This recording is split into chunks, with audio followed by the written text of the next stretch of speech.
Namaste and crystal blessings to my earthly, celestial, and elemental soul tribe in this realm and beyond. It's Nikki from Nikki Anita Cosmic Creative, wishing you all the highest vibration of love and celebrating the transit of the moon into Sagittarius today.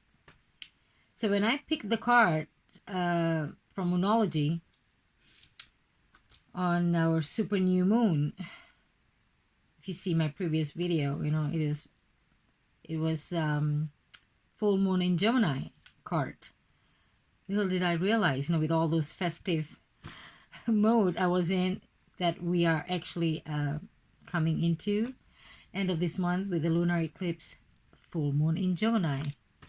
And I saw another person posting who also do through Moonlogy card, also got the same card. So I was like, okay, the universe is telling us something, when we have few people sometimes getting the same card during the same energy template.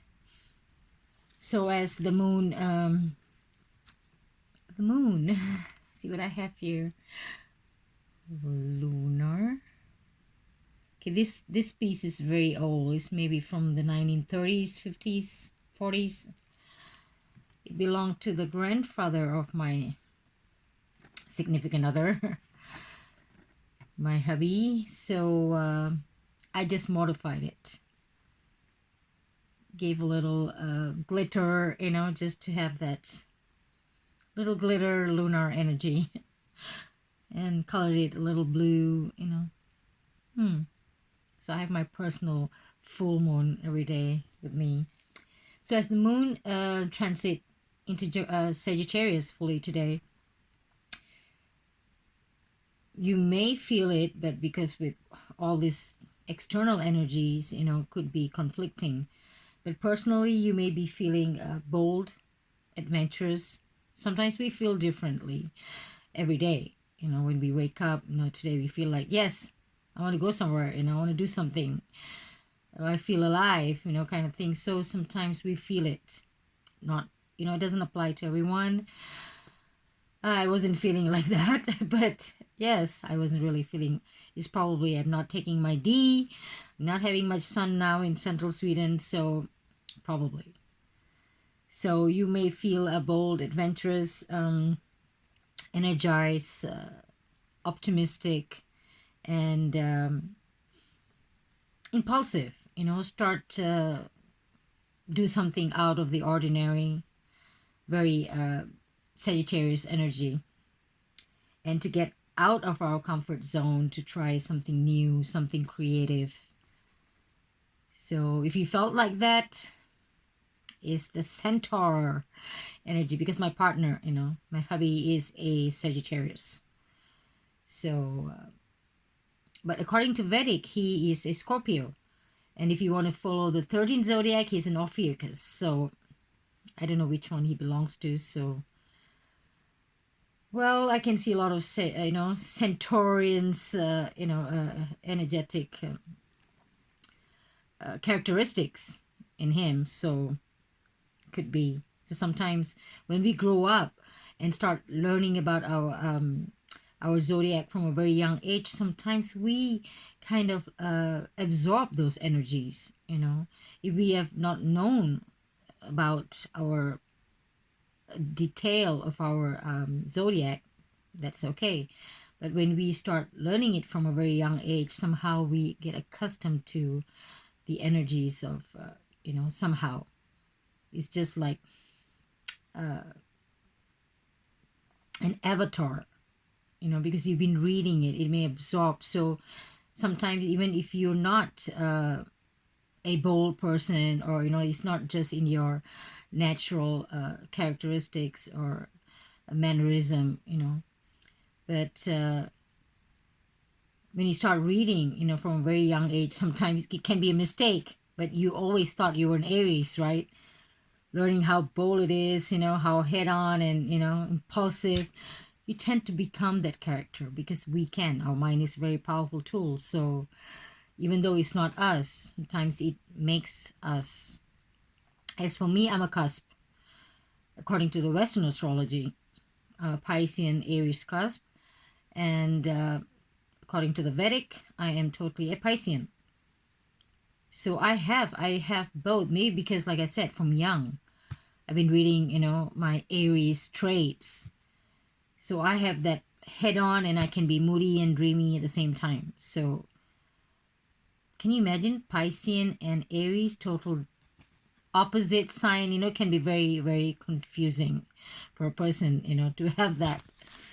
And yes, and coming back to Sagittarius. So, well, as Sagittarius is also said to be a spiritual sign, where they go very deep into immerse in all those, what they learn. And so, yeah, you may feel today to have to go inward, to do, suddenly you feel like I just want to go and do yoga or meditation that you have not done for so long, doing some oracle tarot reading, that sort of divination. It can take place with this Sagittarian energy. Like I said, if you're sensitive to energy, you've been following these energies and open to the organic, positive connection. Sometimes, like I said, we have to write a journal and see, is it, how am I feeling today? And then we go and check, because sometimes when we check first, it can affect, our psyche, and can be psychological. But, every morning, if you can, which I don't, every morning I'll go like, okay, if the sun is shining, fine, it's a beautiful day in the neighborhood, Otherwise, I go like, okay, I try to find my own sun from within. It's not easy, but like I said, I need to pump myself a lot of vitamin D, which I'm not taking. I know it, I need for our skin color, especially. We need lots of sun, which I know we're going into the darkness. I also looking forward that energy, because it is, where you tap into the process of death, of nature, of darkness before the rebirth. So when I first came here, 5 years ago, I was lost because it was just too much. I couldn't take the darkness, and I was going nuts. I was pumping myself with all the supplements, couldn't, because for someone who lived all her life with 12 hours sunlight and 12 hours, darkness forever and ever, it was quite tough. But now I am looking at it on a different, like I said, once you start connecting to nature on a deeper level, once you start seeing it consciously, it sort of transcends your own, though you feel like it, but it transcends, you try to connect to every element and elementals that is given to you at that point of time, given to you to experience.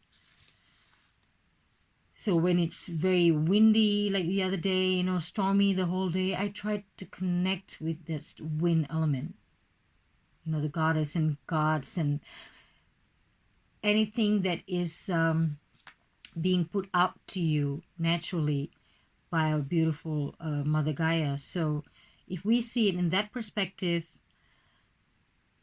things change. Things changed a lot for me, because I start seeing spring. Spring usually, it's always been my favorite. I was born the first day of spring, so-called, the spring equinox.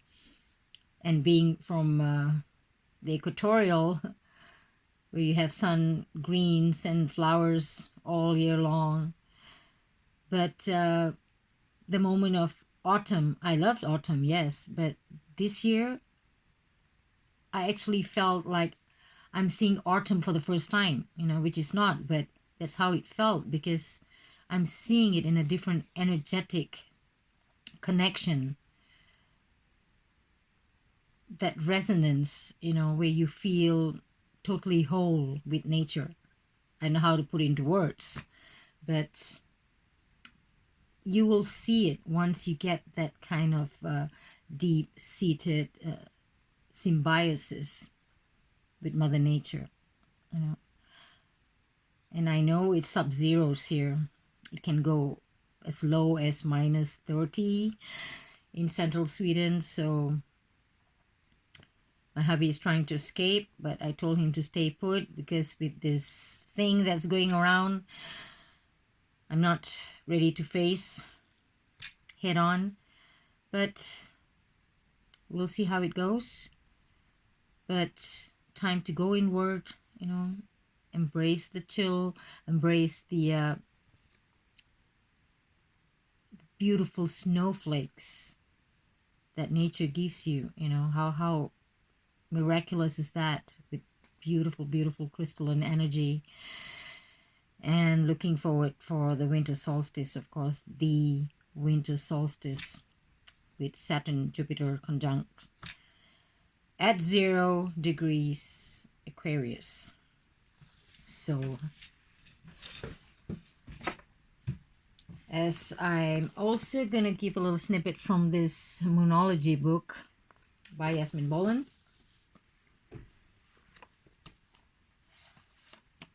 Is to go to our house.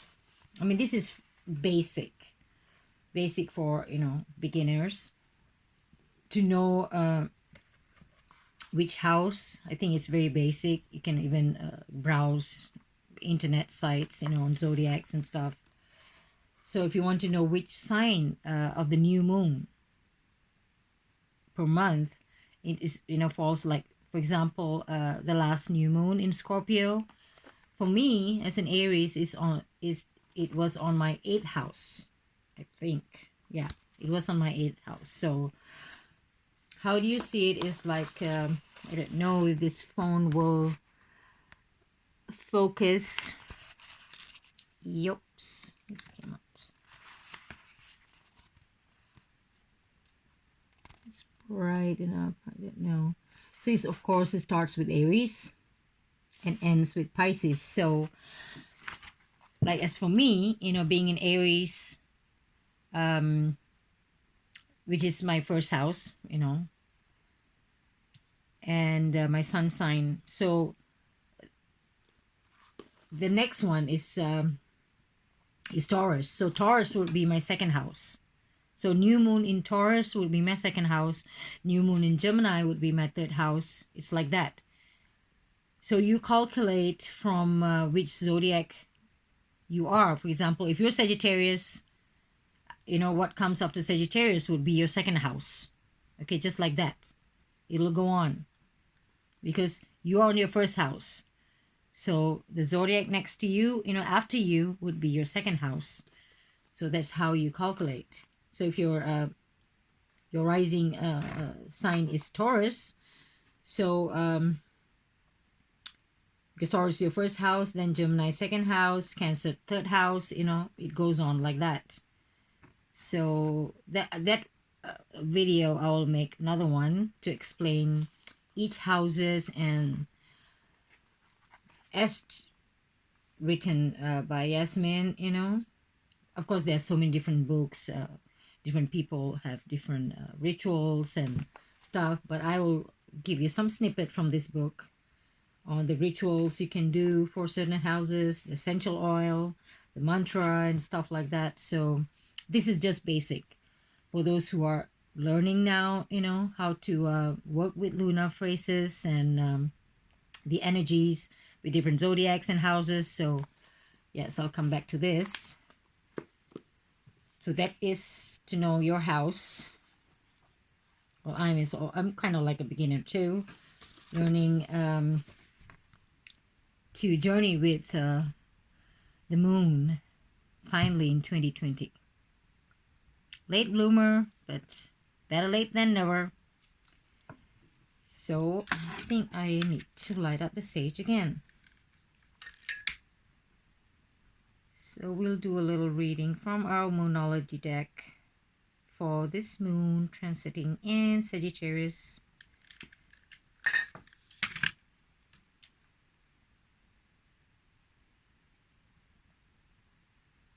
Blessings. So here's our card. Let's see. I like practically need to drag myself to do the video today, you know. I just want to go with the flow, but the show must go on. Like I said before, it's not easy to fake it till you make it. Sometimes I just can't fake it. So now we have very, very short sun hours. I need to wake up so early in the morning to enjoy the light because it gets dark by 2:30 or 3 p.m. And soon in December we will only experience 4 hours of daylight. So I'm looking forward to that. Like I said, you know, I'm looking at it, feeling and connecting it with these beautiful seasonal changes, equinox and solstice, totally different, in a different energetic perspective. So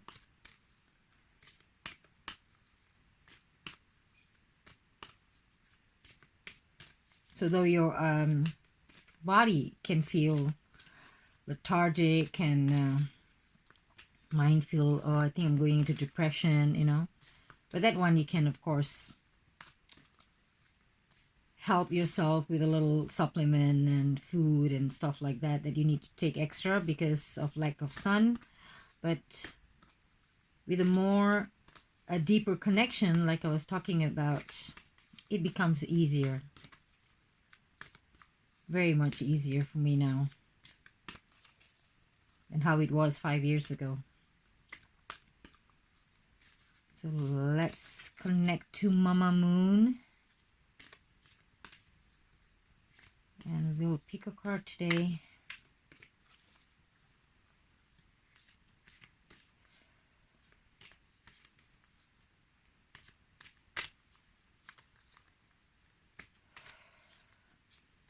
And these coming weeks, as we are journeying into our winter solstice, a lot of things will be revealed.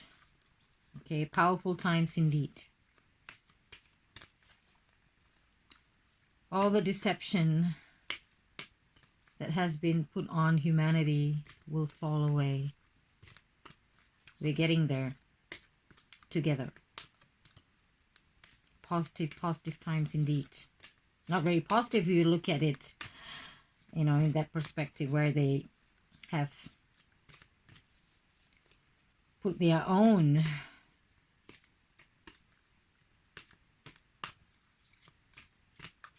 FEAR mode playing on auto. No, we're not getting there. Whoops. Let's see what flew. Oops, I can't. The card's not, it doesn't want to reveal itself. Okay, the moon is going into Sagittarius today, and the card that flipped and doesn't want to come from the floor, off the floor, I mean, is full moon in Sagittarius. Okay, look at the bigger picture.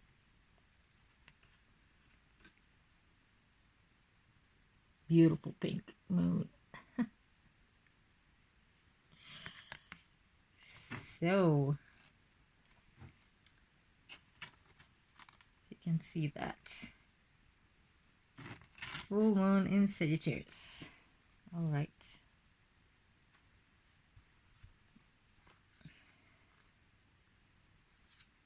This is new. My hubby will be celebrating his birthday in 2 weeks' time. It's on the 29th. So it's, yeah, just the day after you have the beautiful lunar eclipse. Okay, look at the bigger picture.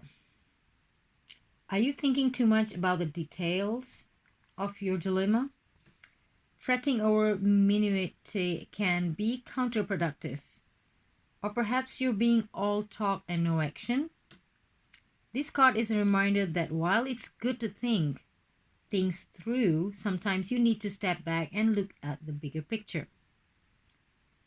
What do you what do you then see about your current situation? What's the most positive thought you can have about it? Now is the time to count your blessings. Even if you don't yet have exactly what you want. This card is also a reminder that we often have to take a few risks and go with uncertainty on this journey called life. Try to keep an open mind about what's for the best. The universe could surprise you. Attune to the moon, meaning take time out for a mini break or adventure. Very Sagittarius. Additional meanings for this card. This situation may have come around because you've been distracted. Okay, whatever that you have, a question or you're dealing with right now. So this situation may have come around because you've been distracted. Be confident without being overconfident to win the day. Have you shown that you care? If not, now is the time. Find a balance between speaking your mind and saying too much. So the teaching of this card, the full moon in Sagittarius, is a time when we are reminded that life is an adventure and there's a big wide world to see beyond our backyard. Now everyone is, as much as we want to pack and bag, our bags and let's go somewhere, but it's not very easy. Especially these times, like I said, I hope we're getting there. That humanity will see its salvation and freedom and, that bliss, that ecstatic bliss coming there at this winter solstice. So, no matter when you draw this card, it encourages you to look at the bigger picture. Okay?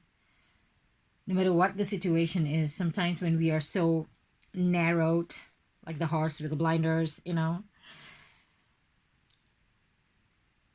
so many opportunities or we can miss things that's there because we are always kind of trained to see in that certain narrow scope.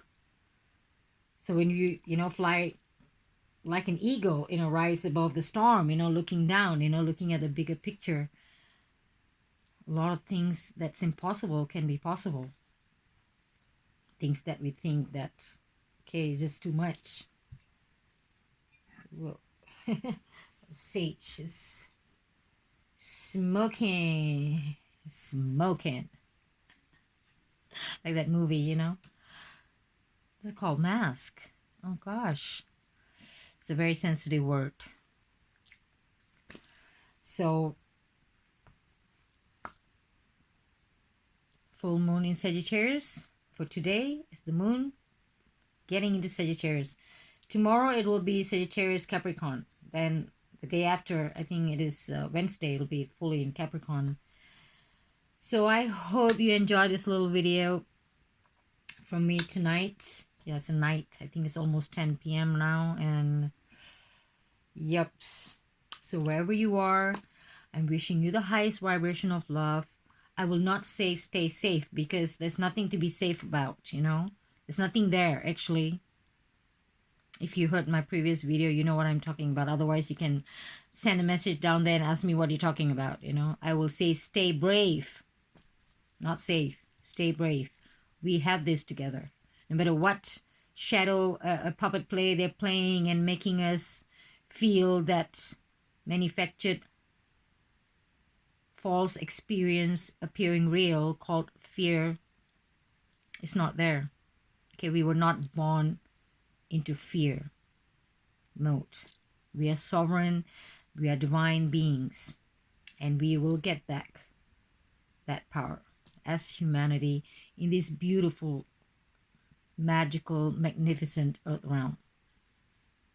So we have this together, fam, my soul tribe. And I'm wishing you be filled with love, peace, hope, joy, bliss, everything that is highest, the highest good of all. in our beautiful realm. Namaste in Lakesh. Love you all.